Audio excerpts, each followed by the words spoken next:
Seperti yang saya katakan bahwa Tuhan tahu pergumulan kehidupan kita, keluarga, yang bukan hanya ada bersama-sama dengan kita di kawasan Papar ataupun yang ada di sekitar, tetapi Tuhan juga tahu pergumulan adik keluarga besar kita yang ada di kampung dan di mana-mana. Bahkan Allah itu tidak melihat siapapun kita.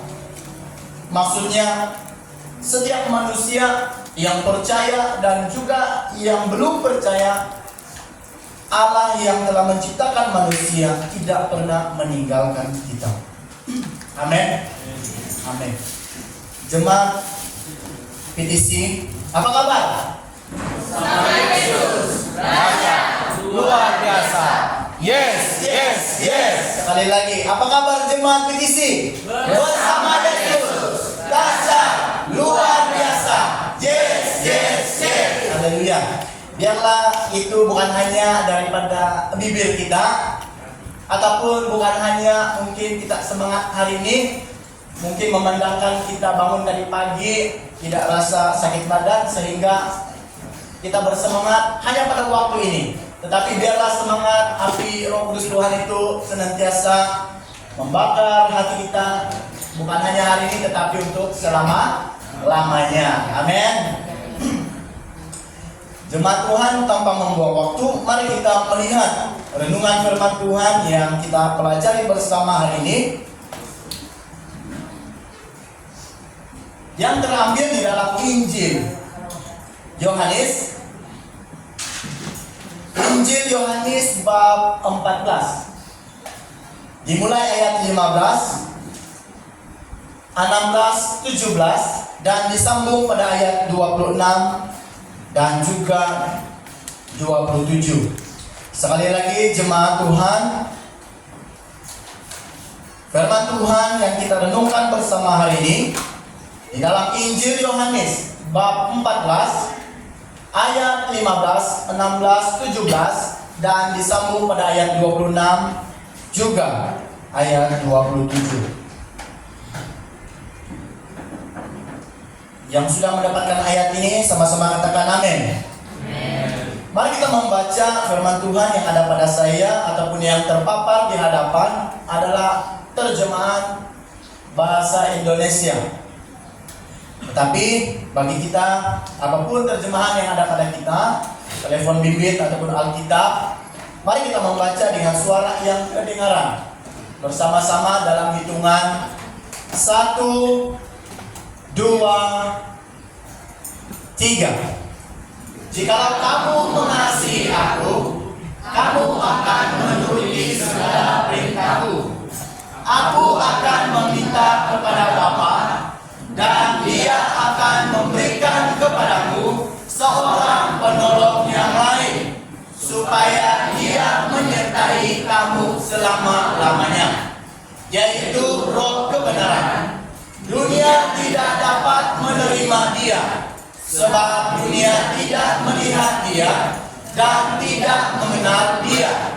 Tetapi kamu mengenal Dia, sebab Dia menyertai kamu dan akan diam di dalam kamu. 26. Tetapi penghibur, yaitu Roh Kudus, yang akan diutus oleh Bapa dalam namaku, Dialah yang akan mengajarkan segala sesuatu kepadamu dan akan mengingatkan kamu akan semua yang telah kukatakan kepadamu. Terakhir, damai sejahtera ku tinggalkan bagimu, damai sejahtera ku berikan kepadamu, dan apa yang ku berikan tidak seperti yang diberikan oleh dunia kepadamu.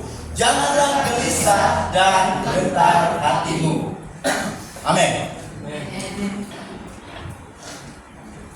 Jemaat yang Tuhan Yesus kasihi, melalui firman Tuhan yang kita baca bersama seiringan dengan suara yang padu sebentar tadi, saya membawa satu tema yang sederhana kepada kita untuk kita pelajari hari ini, yaitu Roh Kudus.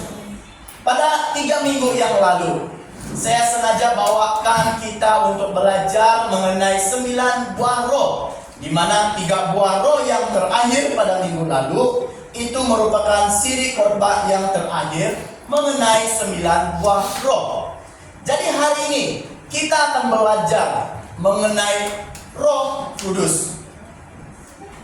Kalau kita pernah mencatat ataupun mendengar ataupun merekam ataupun melihat khotbah-khotbah pada waktu saya mulai masuk di gereja ini pada awal tahun yang lalu, saya pernah katakan bahwa kita akan belajar bab demi bab, di mana kita akan belajar mulainya mengenai Allah, Bapa kita yang ada di sorga.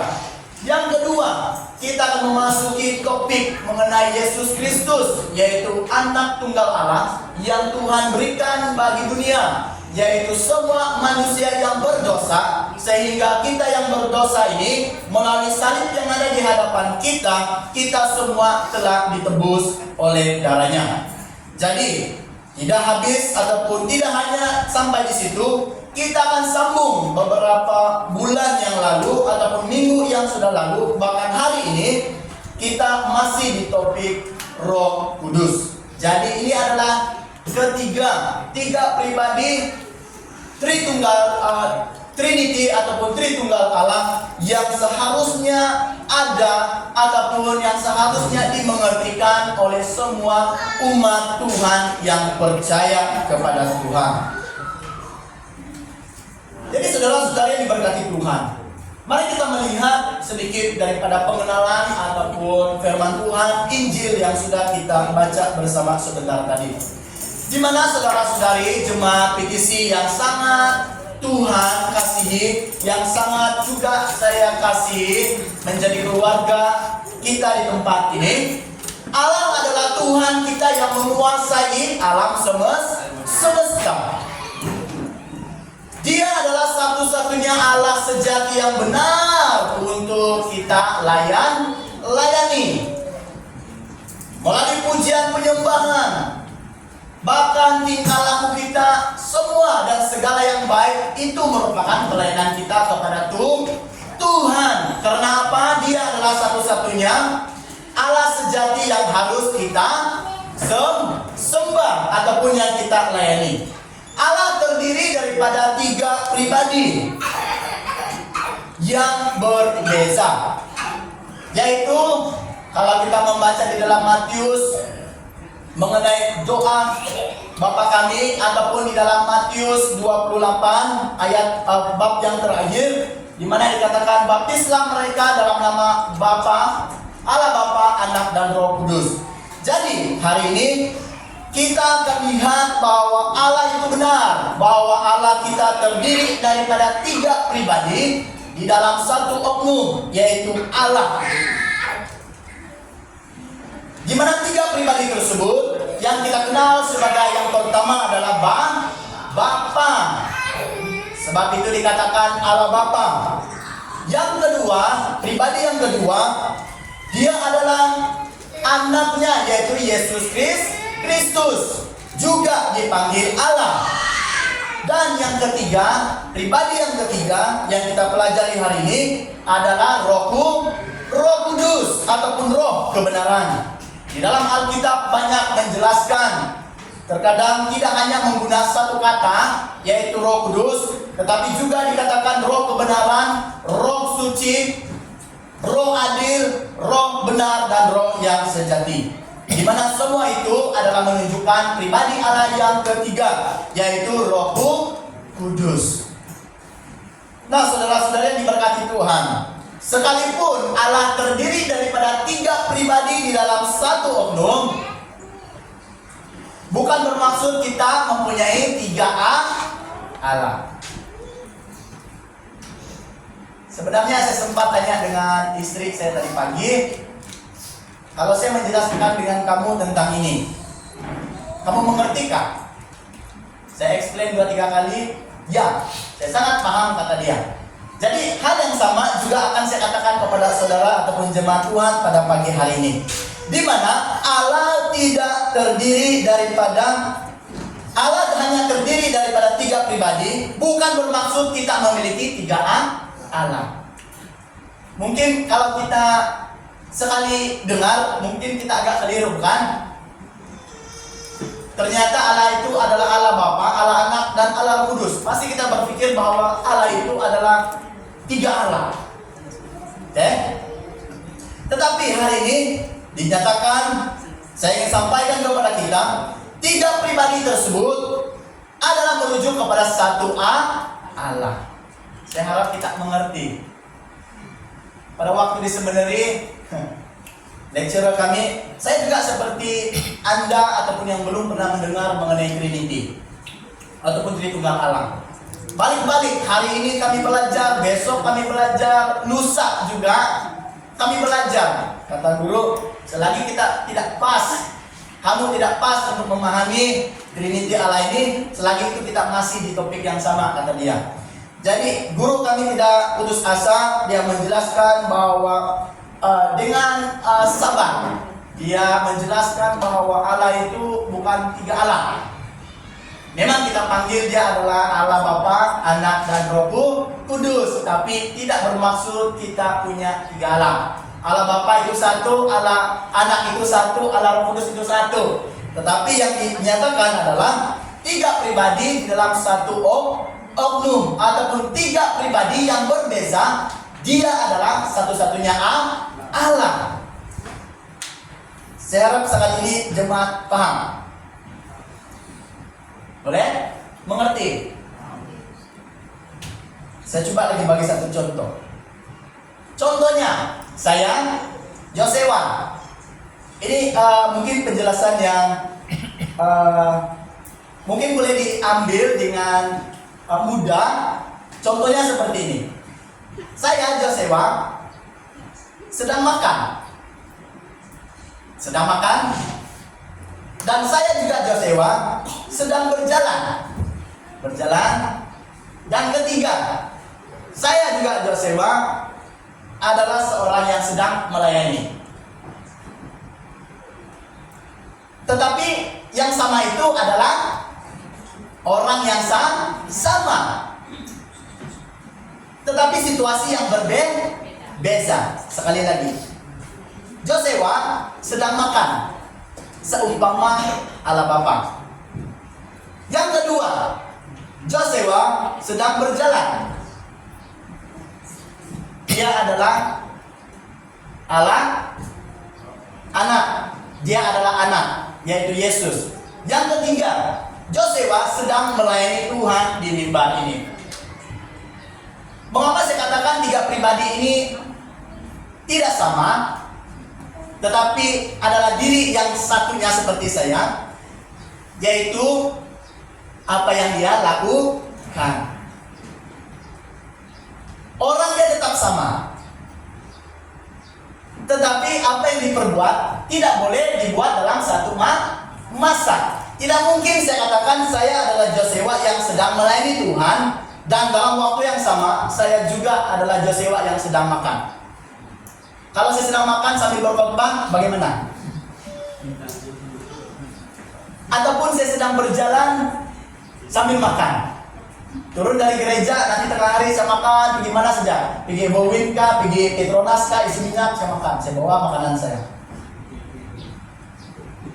Agak mustahil. Maksud dia, apa yang coba saya sampaikan kepada kita adalah 3 situasi yang berbeza yang saya lakukan, tetapi 1 orang.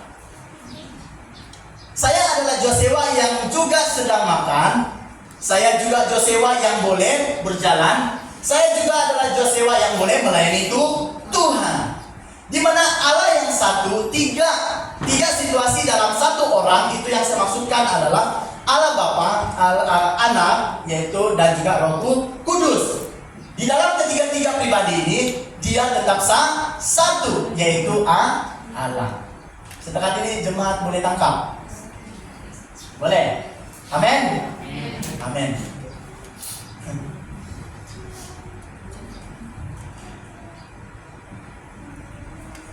Jemaat yang diberkati Tuhan, mungkin saya boleh bandingkan jemaat di sini lagi hebat pada waktu kami di seminari. mau marah sejak lecturer dengan kami. Kami tanya balik-balik. Tidak mungkin bilang. Jadi kata lecturer, oke, dia balik-balik tanya. Dia balik-balik bagi perumpamaan, contoh, banyak hal sehingga akhirnya kami sama-sama paham dan mengerti. Kalaupun mungkin ada di tengah-tengah kita jemaat Tuhan yang kurang paham, pasti Roh Kudus yang kita pelajari inilah akan memimpin kita, amin. Karena apa? Sudah jelas tadi bahwa dunia tidak menerima dia karena dunia tidak melihat dia. Tetapi walaupun kita orang yang percaya ini tidak melihat Roh Kudus, tetapi kita tetap percaya kepada Tuhan tanpa melihat. Itulah yang dikatakan iman. Amin. Amin. Jadi jemaat yang diberkati Tuhan, agak lama kita di bagian ini. Allah yang adalah 3 pribadi ini disebut Allah Tritunggal dalam bentuk majmuk. Majmuk ini 3 kata, tetapi dia tetap dia. Siapa ada kata samaran di sini? Pasti kita banyak, betul? Macam kemarin ada sedang tun. Siapa itu? Oh, janganlah, tidak diangkat tangan. Kita paham itu kan? Macam, macam saya di kampung. Tidak apa, biar kita lama sedikit bagian ini. Saya adalah Josewa, saya juga adalah Abo, saya juga adalah Jos. Tetapi merujuk kepada diri saya sendiri. Jadi dikatakan di sini, Allah 3 pribadi yang disebut tadi itu hanya merujuk kepada satu Allah. Amin. Ya, saya sebut saja karena saya dengar. Apapun bahasa ataupun apapun panggilan kita, seberapa banyak pun nama-nama samaran kita itu tetap merujuk kepada diri kita. Sama seperti 3 pribadi tadi. Dia adalah Bapa, dia adalah Yesus, Anak, dia adalah Roh Kudus. Tetapi 3 ini merujuk kepada satu Allah. Setakat ini mengerti. Amin. Amin. Saya tahu bahwa bukan 3 saja nama kita di kampung, tapi lebih daripada 3. Amin. Ya, ada juga sempat cerita kemarin. Kalau untuk yang nenek-nenek, kebiasaannya untuk yang lundayo, dia panggil kami yang anak lelaki ini, kalau bukan Asi, Tui. Itu 2. Kalau kami mau tahu dia adalah nenek kami, Tui ataupun Asi. Itu kedua. Kalau dusun Asi itu macam Asi, bilang kan? Saya pernah dengar. Itu nenek kah? Bapak betul, Asi. Uncle, oke. Hah? Oh, ipar nih. Kasih. Oke. Dan kalau kalian mau tahu dia adalah auntie ataupun uncle, biasanya ataupun ibu bapak, dia biasanya akan panggil kami yang lelaki adalah Abo. Itu menunjukkan diri saya. Dan mungkin di antara kita, pasti ada di antara kita suku-suku kita yang lain juga mempunyai kata-kata panggilan ataupun menunjukkan pangkat seseorang yang memanggil kita. Jadi hari ini Allah Tritunggal sudah dibuktikan, oke? Jemaat Tuhan, Allah Tritunggal ini sudah dibuktikan pada awal kitab Perjanjian Lama. Di mana? Di dalam Kejadian. Mungkin kita tidak perasan, tetapi saya mau juga jelaskan kepada kita. Di mana di dalam Kejadian bab 1 ayat 26. Kita masih di pendahuluan. Allah berkata, baiklah kita, okay? Baiklah kita, yaitu merujuk kepada 3 pribadi itu tadi, Bapa, Anak, dan Roh Kudus. Sebenarnya sudah ada. Kita coba pelajari ataupun ambil masa kalau kita punya waktu. Banyak buku-buku para ahli teolog terdahulu banyak menjelaskan ini. Ada juga yang ada juga yang tidak setuju, ada juga yang setuju. Tetapi kalau kita melihat dalam kata aslinya di sini, di mana dikatakan baiklah kita itu dijelaskan kepada 3 pribadi itu tadi. Di mana baiklah kita dikatakan menjadikan manusia menurut gambaran dan rupa kita. Jadi sangat jelas umat Tuhan, dari awal sudah Allah menyatakan dirinya dalam bentuk majmuk, yaitu 3 pribadi. Kalau bukan Allah itu adalah roh, mungkin manusia hari ini kita tidak ada. Karena apa? Kita juga tidak memiliki roh. Setuju? Kalau Allah itu bukan daripada roh kudus ataupun roh, pastinya manusia juga tidak akan memiliki roh. Apa yang ada pada kita dijelaskan dalam Kejadian. Marilah kita menjadikan manusia menurut gambar dan rupa kita. Sebab itulah Allah sangat mengasihi manusia, karena semua yang ada pada kita hari ini, walaupun ada yang handsome, lebih handsome, walaupun ada yang cantik, lebih cantik, semuanya itu adalah menurut gambar dan rupa Allah. Saudara-saudara yang diberkati Tuhan, berbalik kepada pembacaan firman Tuhan itu tadi, Yesus Kristus pernah mengatakan kepada muridnya bahwa Yesus memohon kepada Allah untuk memberi seorang penolong lain untuk terus yang akan meneruskan pelayanan Tuhan, untuk memimpin, menyertai, dan tidak akan pernah meninggalkan hidup orang yang pernah percaya kepadanya. Dan yang dimaksudkan adalah Roh Kudus. Ingatkah kita pada waktu sebelum Yesus ditangkap pada malam hari, Yesus pernah berkata kepada para muridnya, kalau Yesus ditangkap dan dibunuh, Yesus tidak akan membiarkan mereka yang percaya, termasuk murid-muridnya, ditinggalkan begitu saja. Tetapi apa yang dikatakan Yesus kepada mereka adalah, aku akan memohon kepada Bapa, yaitu Allah, akan mengirimkan seorang penolong yang lain untuk menyertai kita sehingga hari ini, yaitu Roh Kudus.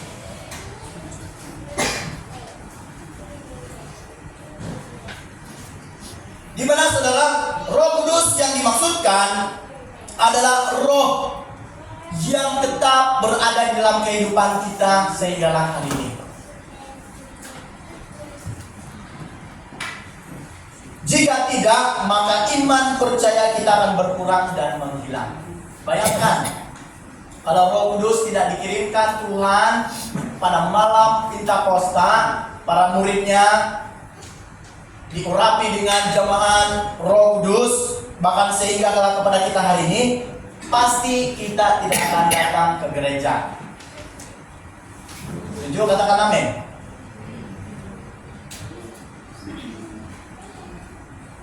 Coba lihat kiri dan kanan kita.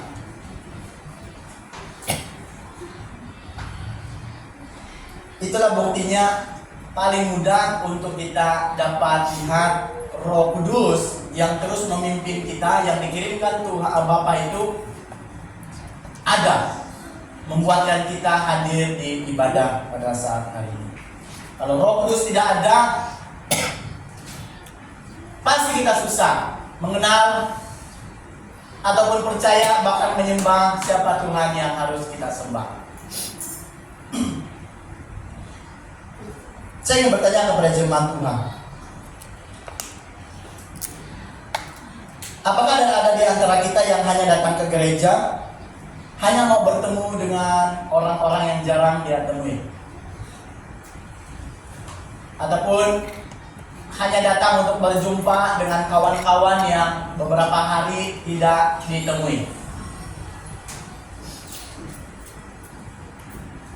Beri tepukan untuk diri kita sendiri.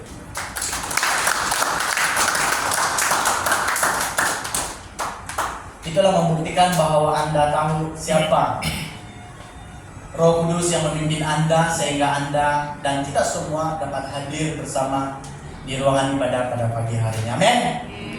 Amin. Pegang itu saudara-saudari yang diberkati Tuhan. Nah, hari ini, pagi hari ini, sangat penting Roh Kudus diberikan bagi semua orang yang sudah mengenal ataupun yang sudah percaya kepada Yesus Kristus pada waktu murid-muridnya ditinggalkan. Jika Roh Kudus tidak dikirimkan kepada murid-muridnya ataupun banyak orang yang percaya pada waktu itu, dan sehinggalah kepada kita hari ini, pasti yang saya katakan tadi, iman percaya kita akan berkurang dan memudar. Sebab itulah jemaat Tuhan penting untuk kita datang bersekutu bersama dengan semua orang yang percaya. Paling tidak itu dapat memberikan semangat kepada kita untuk meneruskan kesatuan kita di dalam Tuhan. Dalam kehidupan kita sebagai umat Tuhan, ada beberapa hal yang penting yang dilakukan Roh Kudus bagi kita sebagai umat Tuhan hari ini. Ini yang saya mau katakan kepada kita. Menjadi satu pengajaran yang sangat penting bagi kita. Yang pertama, mari kita lihat. Apakah 3 hal yang penting Roh Kudus itu diberikan bagi kita sehingga hari ini. Ini di antara 3 yang akan kita pelajari, yang diberikan oleh Roh Kudus bagi semua kita yang percaya sehingga hari ini. Di mana yang pertama, peranan Roh Kudus, dia adalah berdiam ataupun tinggal di dalam hidup orang percaya. Saya mengajak kita untuk membaca poin pertama ini bersama-sama. 1, 2, 3. Roh Kudus berdiam atau tinggal dalam hidup orang percaya. Katakan kiri dan kanan, Roh Kudus tinggal di dalam kamu.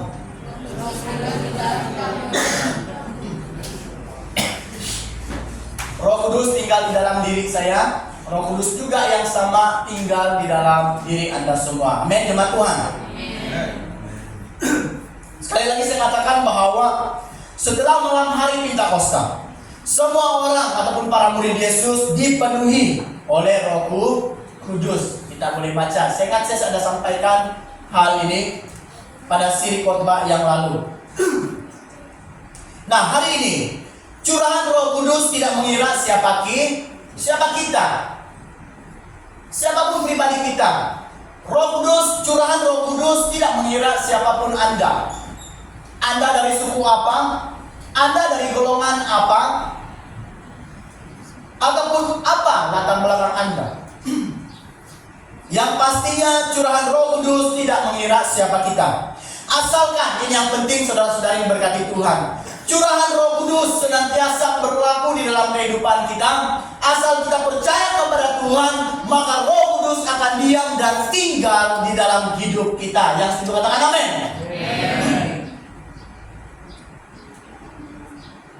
Orang yang tidak percaya kepada Tuhan, apakah orang itu mengalami curahan Roh Kudus?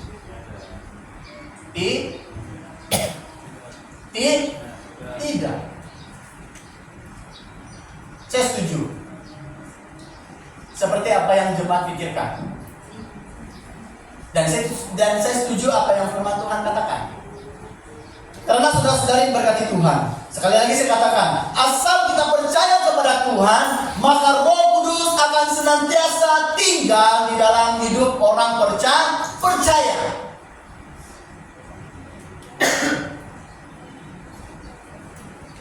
Pada waktu kita melakukan apa-apa jenis kesalahan ataupun yang bertentangan dengan firman Tuhan, yakinkah Anda bahwa Anda didorong oleh Roh Kudus melakukan perkara kejahatan?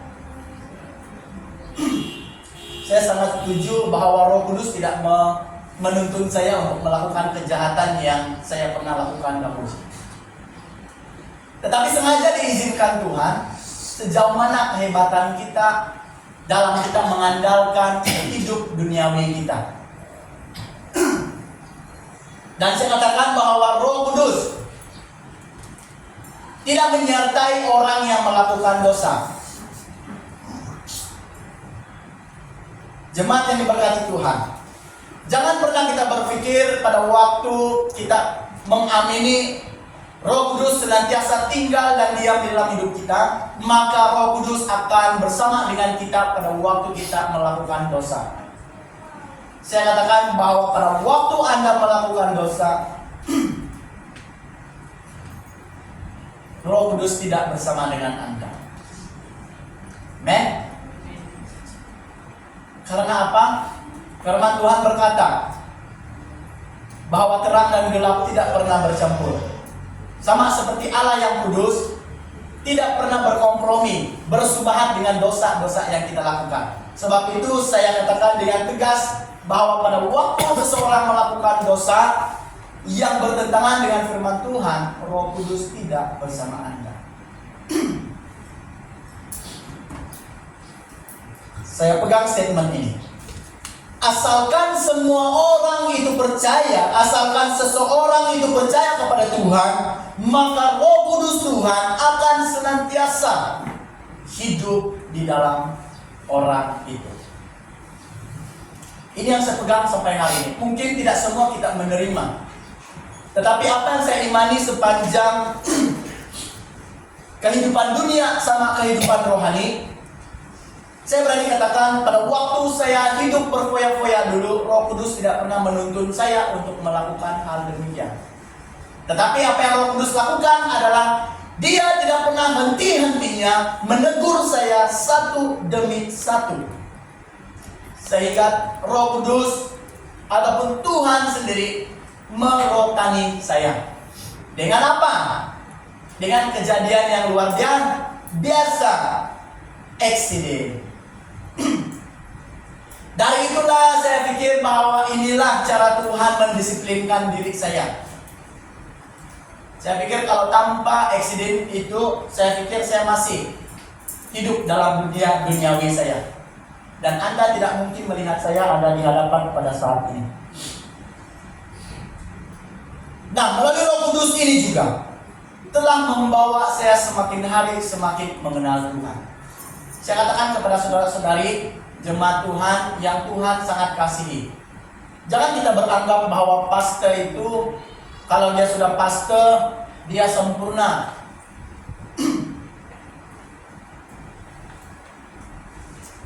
Mungkin ada jemaat yang pernah berpikir kehidupan pastor semuanya sempurna. Saya katakan, kalau sempurna tidak mungkin Yesus itu disalibkan. Setuju? Bukan maksud saya Tuhan Yesus ini tidak sempurna. Yang saya coba katakan adalah setiap manusia punya cabaran, punya pergumulan, punya masalah yang dihadapi. Tetapi Roh Kudus yang berdiam pada waktu kita senantiasa percaya kepada Tuhan, Roh Kudus itu tidak pernah membiarkan kita untuk semakin ada masalah, semakin kita meninggalkan Dia.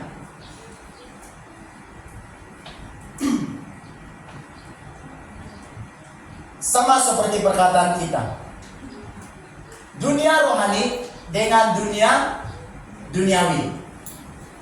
Dalam kehidupan orang percaya ada dua. Masalah yang datang tidak membuat kita menjauh daripada Tuhan, tetapi ada juga masalah yang membuat kita jauh daripada Tuhan. Orang yang menjauhkan diri daripada Tuhan pada waktu dia percaya kepada Tuhan, saya katakan orang itu belum percaya dengan benar kepada Tuhan. Tetapi pada waktu seseorang menghadapi masalah, semakin mencari Tuhan, dia adalah orang yang benar-benar mengandalkan Roh Kudus Tuhan yang ada di dalam hidupnya. Amin. Dua saja hal yang kita hadapi dalam berbagai perkara, dua saja, membuatkan kita jauh daripada Tuhan ataupun membuat kita semakin dekat daripada Tuhan. Saya katakan masalah yang datang kepada kita bukan membuat kita jauh, tetapi bagi orang yang percaya, semakin kita ada masalah, semakin masalah itu bertubi-tubi, semakin kita mengandalkan Tuhan yang adalah juga Roh Kudus. Katakan kiri dan kanan, apapun yang terjadi, percayalah kepada Roh Kudus.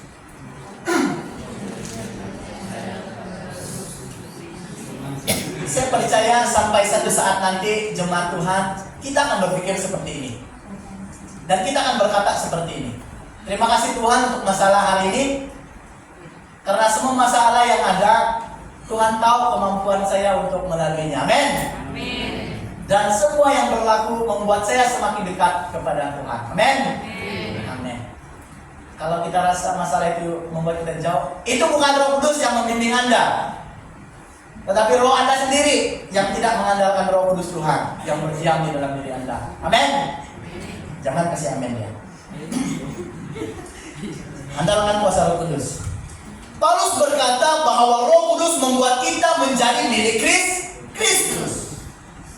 Sebab itu dikatakan firman Tuhan juga ada berkata, bertobatlah, sebab kerajaan Allah sudah dekat. Hal yang penting di sini juga disaksikan Paulus.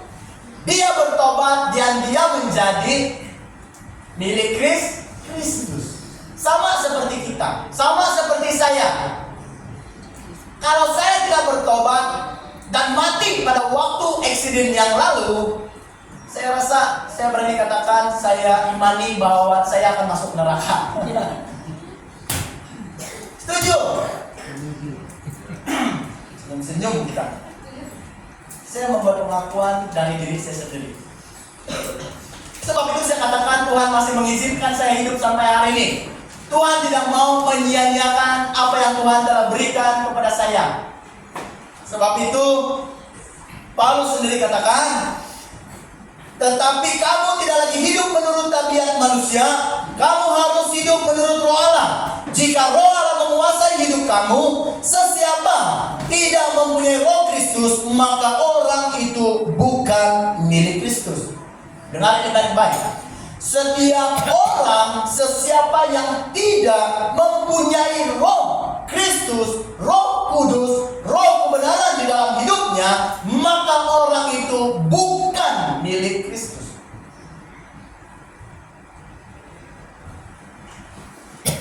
Saya sangat tertarik dengan kata-kata Paulus dalam surat ini. Sesiapa yang tidak memiliki Roh Kristus, maka orang itu bukan miliknya. Seandainya saya mati di dalam dosa, apa yang berlaku? Binasa. Tetapi Tuhan masih mengizinkan saya untuk memperkatakan kesaksian ini kepada kita, supaya kita yang hidup lebih baik daripada saya ataupun background saya di masa lalu itu tetap berpegang dengan hidup kita yang senantiasa percaya kepada Tuhan. Amin. Katakan kiri dan kanan, bertobatlah.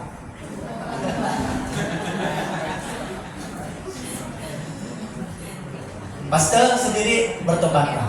Amin.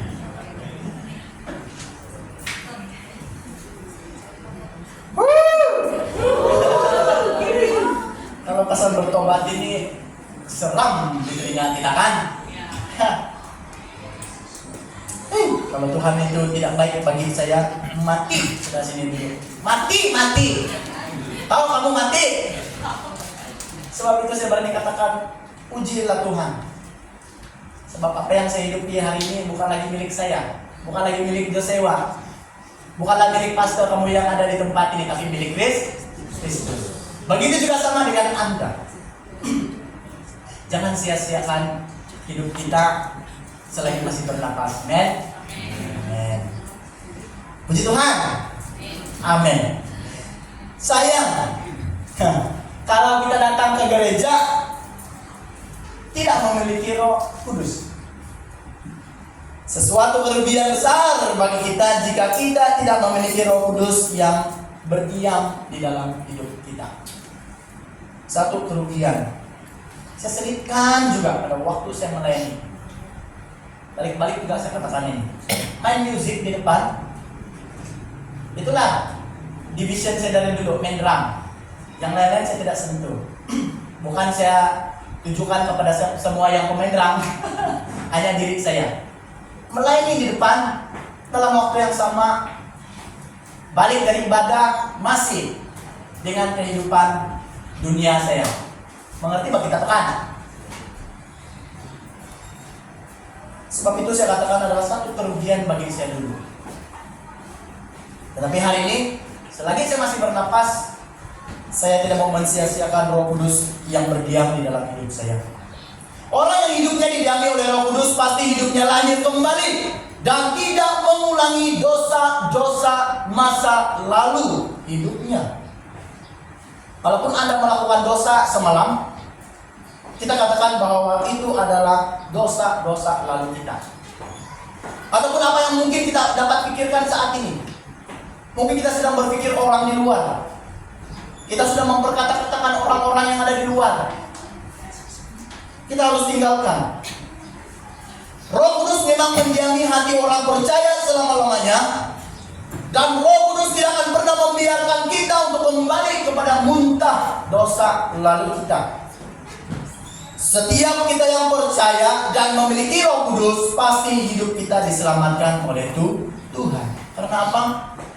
Yohanes 3:16 berkata bahwa karena begitu besar kasih Allah ke dunia ini, sehingga setiap orang yang percaya kepadanya tidak akan binasa, melainkan beroleh hidup yang kekal. Melainkan itu artinya orang-orang yang mengizinkan Roh Kudus dalam hidupnya tinggal berdiam selama-lamanya adalah orang yang tidak akan binasa dengan dunia. Amin. Yang kedua,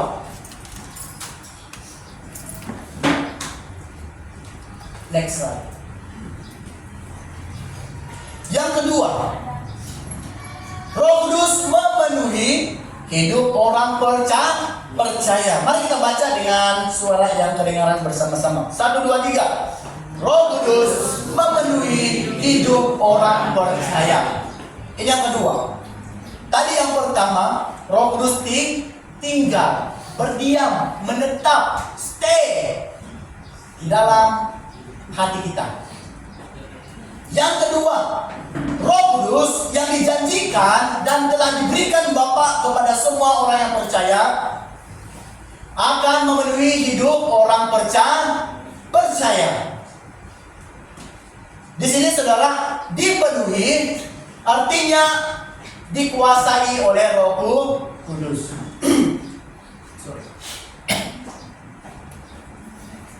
Roh Kudus pasti menguasai hidup orang percaya yang menyerahkan hidupnya kepada Tuhan. Bukan roh tulis. Oke? Bukan roh yang sebaliknya.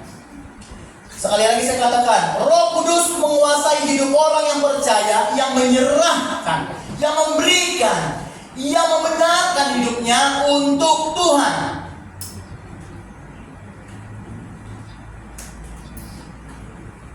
Jadi saudara, dikuasai maksudnya harus dialami terus-menerus oleh orang percaya selagi masih bernapas di muka bumi.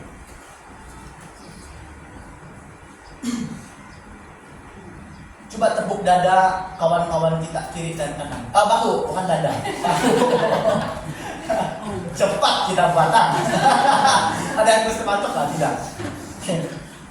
Masih bergerak kan? Masih? Artinya masih bernapas itu.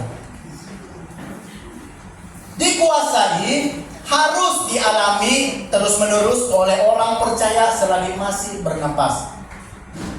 Di dalam Kisah Para Rasul 2 ayat 4 dikatakan para murid dipenuhi kuasa oleh Roh Allah. Apa yang berlaku pada waktu curahan Roh Kudus malam Pentakosta itu, di mana murid-muridnya mulai berbahasa.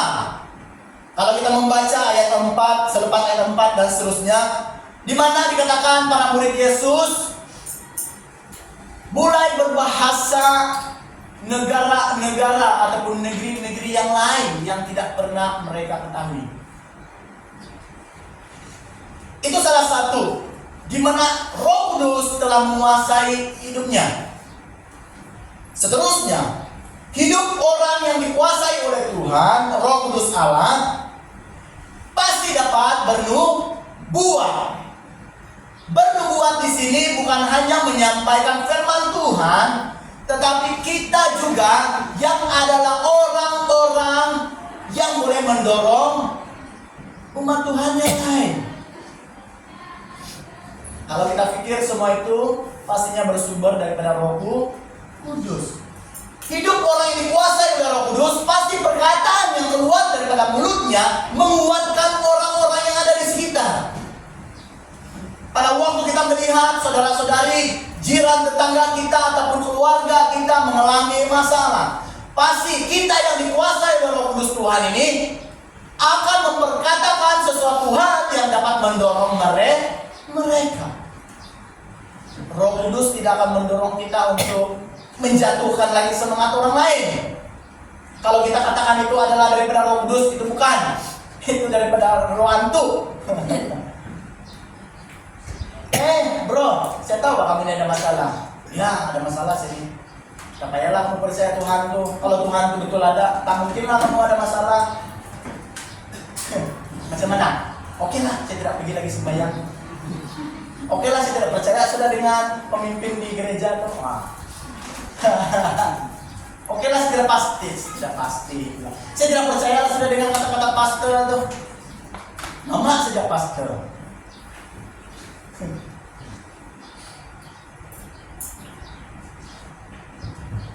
Kalau Roh Kudus tidak ada di dalam hati hidup saya, mengizinkan Tuhan, Roh Kudus Tuhan berdiam di dalam hidup saya, pasti sudah lama saya katakan bahwa Tuhan itu tidak wujud.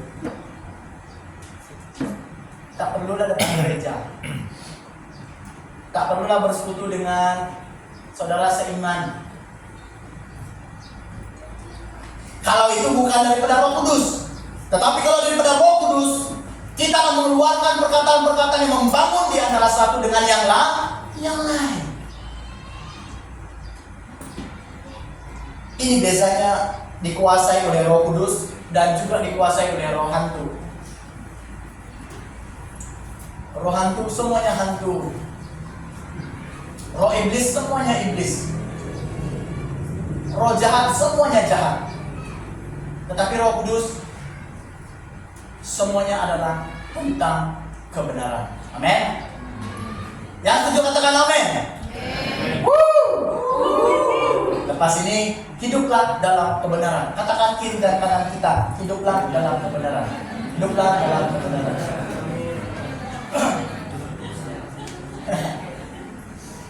Kan? Pada waktu kita katakan hiduplah dalam kebenaran, perkataan yang sedikit ini membuatkan kita sedar di mana bumi kita berpijak hari ini. Orang yang dipenuhi atau dikuasai oleh Roh Kudus, hidupnya berubah menjadi lebih baik daripada sebelumnya. Orang yang dipenuhi oleh Roh Kudus berubah secara moral dan mengarahkan dirinya kepada hasil buah-buah roh. Jelas saudara-saudari jemaat yang diberkati Tuhan, dipenuhi atau dikuasai Roh Kudus membuat kita lebih menyerahkan diri terus-menerus untuk dikuasai oleh Roh Kudus Allah dan menjadikan hidup kita dapat berbuah lebih lebat dalam akan buah-buah roh yang kita pelajari. Kalau saya tanya, siapa yang ada hafal? Saya akan beri sesuatu kepada Anda tanpa melihat Alkitab. Dalam hitungan sampai 5, berdiri dan katakan 1, 2, 3, 4, 5. 2. Boleh? 9 buah roh ikut susunan. Ya, boleh. Hah? Mau mana-mana? Tidak boleh. Jangan. Kasih sukacita, damai sejahtera, kesabaran, kebaikan, kesetiaan, kelemah lembutan, penguasaan diri. 9. Lagi ya. Tuhan Yesus memberkati. Pasti. Saya beri doa kepada luar. Tuhan memberkati kehidupan Anda untuk terus hidup di dalam 9 buah roh. Amen. Pemberian yang paling besar daripada hati saya berdoa untuk jemaat Tuhan. Mari katakan kita. Tuhan Yesus, kami berdoa untuk jemaat Tuhan yang ada di tempat ini. Melalui 9 buah roh yang telah kami pelajari 3 seri khotbah yang lalu, biarlah ke-9 buah roh ini akan terus berbuah lebat dalam kehidupan kami hari ini sampai akhir hayat hidup kami. Semua kita katakan, amin. Jemaat yang diberkati Tuhan, Sangat penting. Sebab itu saya pikirkan tuntunan Roh Kudus menyatakan bahwa kita harus belajar 9 buah roh terlebih dahulu sebelum kita mengetahui siapa sumber roh tersebut. Roh Kudus, buah roh adalah kasih, sukacita, damai sejahtera, kesabaran, kemurahan, kebaikan, kesetiaan, lemah lembut, dan penguasaan diri. Hari ini kalau kita belum hafal, kita hafal. Dan di mana-mana kita pergi, pegang 9 buah roh ini. Amin. Amin. Amin. Kalau kita rasa kita tidak mengasihi, oh ada buah roh yang pertama itu kasih, oh kasihlah. Kasih. Yang kedua sukacita, apapun masalah, gembiralah. Jangan disebabkan masalah itu turun pipi kita jatuh di bawah. Bagus-bagus pipi kita gebu, comel, ada masalah terus teng. Kami bilang lundaya itu mata boyot. Betul kan? Yang lundaya, lun bawang, betul kan? Saya selalu dengar ini di kampung. Ya kok pingitmu, dia bilang, mata boyot. Ada anak yang terlalu gembur itu kan jatuh, mata boyot, begitu. Jangan begitulah, mata boyot. Nepel, jatuhlah, begitu oke. Apapun bahasa itu pengertian kita lah. Jadi saudara-saudari yang diberkati Tuhan, yang ketiga, Roh Kudus dia adalah sebagai pengajar orang percaya. Next slide. Yang ketiga, Roh Kudus dia adalah sebagai pengajar orang percaya. 1, 2, 3, mari kita baca bersama. 1, 2, 3. Roh Kudus sebagai pengajar kepada orang percaya. Orang yang tidak percaya, sudahlah tidak percaya, tidak mungkin ada yang menerima ajaran daripada Roh Kudus.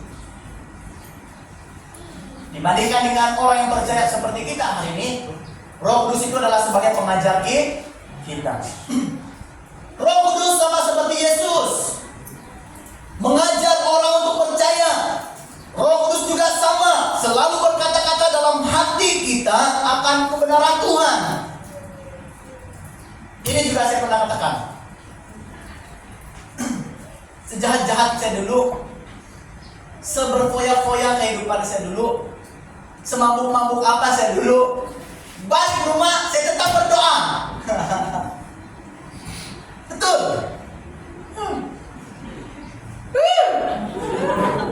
Minum mabuk, balik rumah, berdoa, Tuhan berkati tidur rehat saya malam hari ini. Bangun esok pagi dalam keadaan sehat. Bangun esok hari, apa yang terjadi? Kebutan.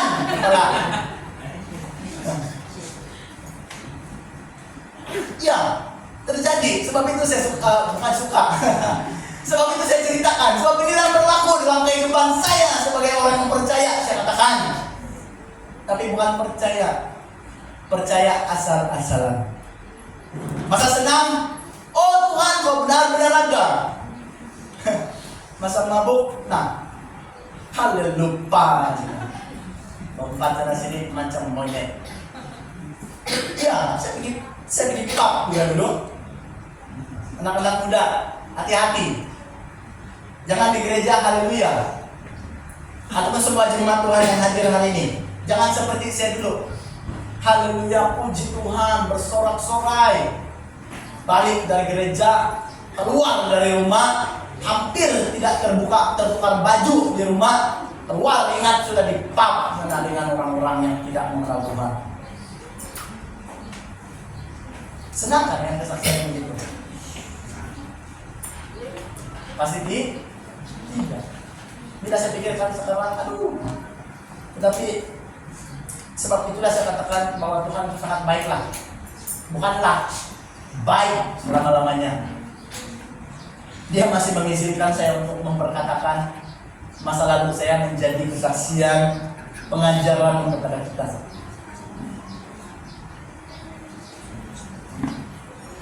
Yang mau seperti saya, katakan amin.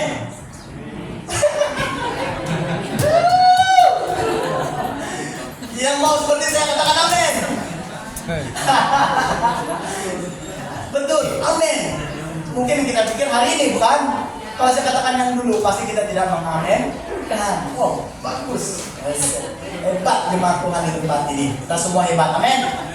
Katakan, hebat. Hebat. Ya. Seperti dalam Yohanes 14 ayat 26. Yesus berkata, Roh Allah adalah penolong yang akan diutus oleh Bapa demi namaku. Akan mengajar kamu segala-galanya dan mengingatkan kamu segala yang aku katakan kepada kamu. Jadi saudara, Roh Kudus banyak yang dapat dilakukannya bagi semua orang yang percaya. Bukan hanya tinggal, bukan hanya kita dikuasai, tetapi dia mengajarkan kita banyak perkara.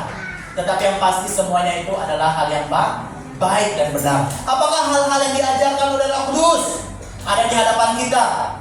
Yang pertama, di mana membuatkan kita menjadi pahlawan yang beriman.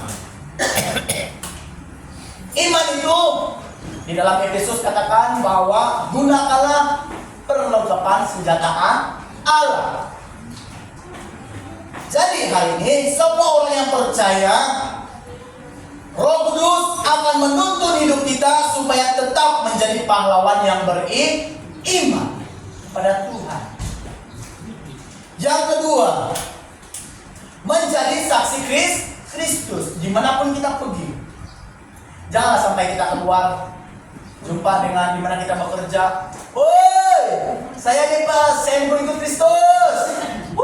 Yang ujung sana bos, saya nih pengikut Kristus. Kalau ada yang begitu dahsyat juga kan? Kalau ada yang begitu, wih, boleh dapat reward sudah. Puji Tuhan, kalau ada. Tetapi hari ini, kalau ada, hanya daripada gaya hidup kita itu sudah cukup. Woi, yang ujung sana saya adalah pengikut Kristus. Keluar daripada gereja nanti, wah, buat sudah hal-hal yang tidak baik. Jadi saksi yang benarkah? Sama macam saya dulu, begitulah betul. Jadi hari ini saya menjadi saksi yang benar sama seperti jemaat Tuhan. Amin. Mari kita pegang dada kita. Saya mau menjadi saksi Kristus. Amin. Yang kedua, Roh Kudus mengajarkan kita supaya kita dapat menyenangkan hati Allah. Galatia 5 ayat 16, setiap kita yang percaya pasti Roh Kudus ada dalam hidup kita. Setiap kita yang dipimpin oleh Roh Kudus, pasti hidup kita akan selalu menyenangkan hati Tuhan dan tidak sesekali melakukan perbuatan dosa. Jangan sengsara teman-teman. Pasal dosa kecil-kecil kita cepat.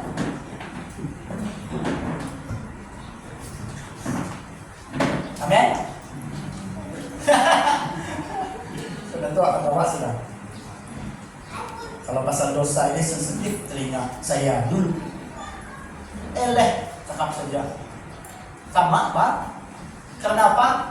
Apa tidak? Geng satu pelayanan musik sama-sama gitu. Lagi minum. Macam mana mau jadi saksi di depan? Mau dibenarkan di depan, tapi dalam pikiran tuh, kawan yang sedang tengok kita pun,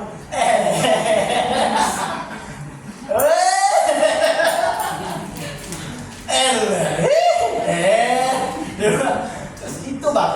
Jadi begini, itulah yang menjadi halangan untuk saya dulu. Itu yang membuat saya tidak kuat dulu.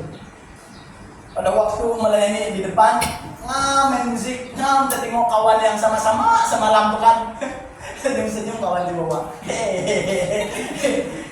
Kalau di luar, woi, ya. Dia bilang. Kalau di gereja, itu kehidupan saya dulu. Jadi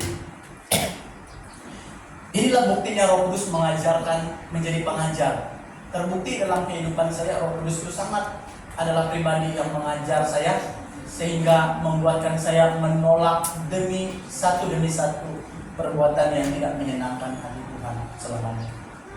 Yang seterusnya, Roh Kudus sebagai pengajar di mana Dia menguatkan hidup kita. Sebab ini saya katakan, setiap kita menghadapi masalah, di mana setiap masalah itu kita pikirkan hari ini bahwa masalah itu bukan membuat kita jauh daripada Tuhan, tetapi membuat kita semakin dekat kepada Yesus. Itulah Roh Kudus. Dia mengajarkan hidup kita, di mana Roh Kudus berkata bahwa masalah yang kau hadapi hari ini itu bukan dibuat semata-mata untukmu, tetapi Tuhan tahu sejauh mana kemampuan kita menghadapi masalah tersebut.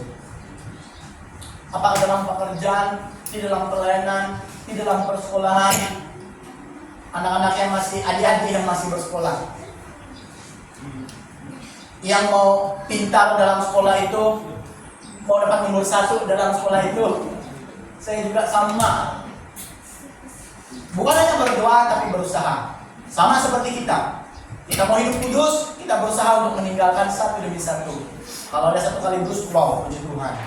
Dan tetapi yang pasti bahwa Roh Kudus yang dijanjikan Yesus adalah seorang pribadi yang sama seperti Yesus. Dia selalu mengajar kita, bahkan selalu memberi tuntunan untuk kita terus berjalan dalam kebenaran-Nya Allah. Amin. Apa kabar jemaat Tuhan? Bersama Yesus. Dahsyat. Luar biasa. Yes, yes, yes. Benar. Pada waktu Roh Kudus tinggal menguasai hidup kita dan mengajar hidup kita, hari demi hari kita adalah orang percaya yang hebat, luar biasa di dalam Tuhan. Amin.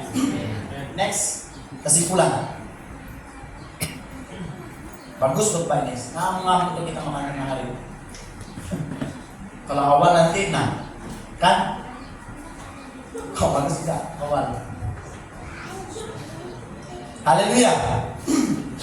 Jemaat Tuhan secara rohani adalah jemaat yang selalu mengandalkan Roh Kudus, Bapa dan Anak, yaitu Yesus Kristus. Karena apa? Roh Kudus itu adalah pribadi yang sangat dan telah diberikan melalui janji Yesus Kristus bagi orang yang percaya. Untuk apa? Roh Kudus itu supaya tinggal diam dalam hati orang yang percaya.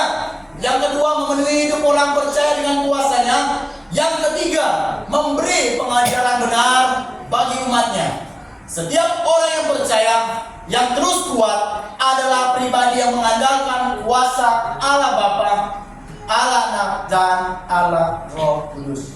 Sekali lagi, setiap orang yang kuat secara iman, percaya kepada Tuhan adalah jemaat yang mengandalkan kuasa Allah Bapa, Anak, dan Roh Kudus. Amin.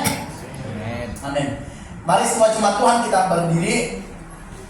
Saya mengajak di pelayanan untuk sama-sama kita katakan melalui penyembahan kita yang terakhir.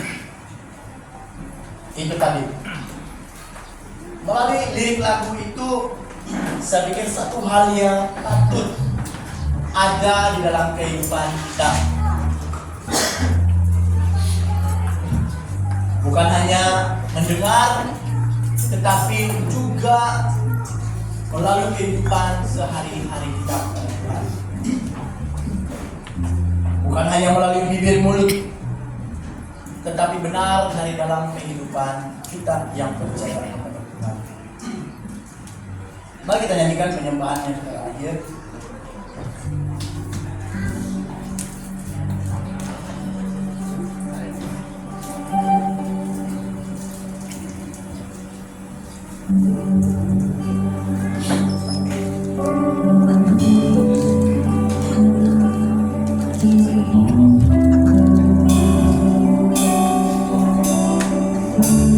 Kita tidak menyerang akan kita tak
Mari jemaat yang pada barisan kiri kanan saya buat satu bulatan di mana tempat Anda berdiri.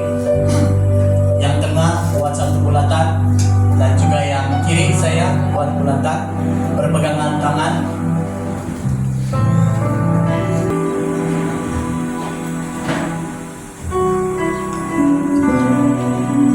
Haleluya.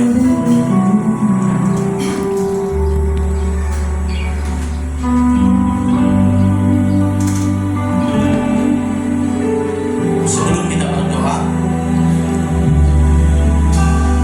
PKK sudah selesai. Kalau selesai, ajak PKK untuk kita bersama di ruangan ini.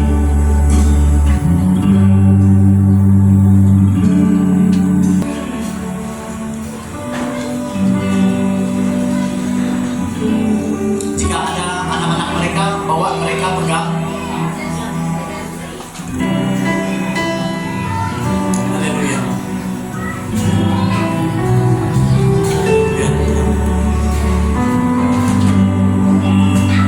Tuhan, inilah umat-Mu di tempat ini. Kami bersama jemaat Tuhan di ruangan ini.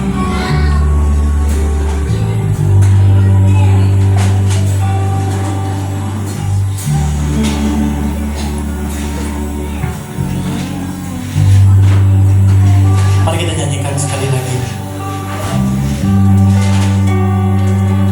Haleluya.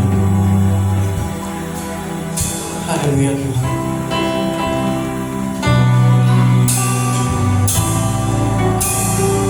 Haleluya. Tetapkan hatiku untuk percaya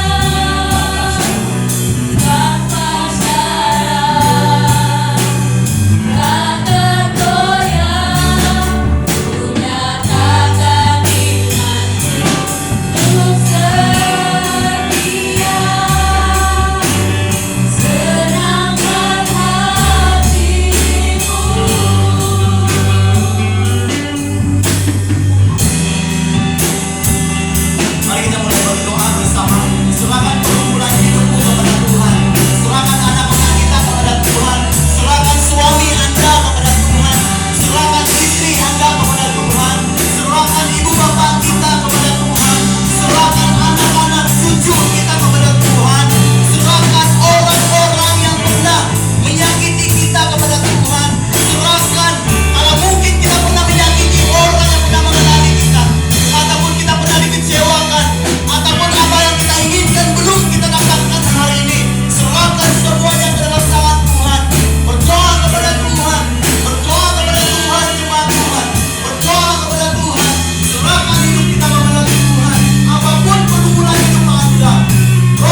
kita sudah meluahkan apa yang sudah tersimpan di hati kita.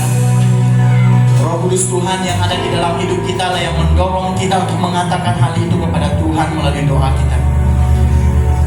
Jemaat Tuhan, apapun yang Anda pergumulkan, yang Anda doakan, yakin dan percaya bahwa Roh Kudus akan bersama senantiasa dalam hidup kita hari ini, bahkan sampai Maranatha Tuhan Yesus datang. Semua jemaat Tuhan yang diberkati melalui firman Tuhan dan melalui pujian penyembahan dan persekutuan kita di tempat ini hari ini, sama-sama kita katakan dengan suara yang kuat, katakan amin. Haleluya. Berikan sorak-sorai persembahan kita. Haleluya. Jemaat Tuhan dipersilakan duduk.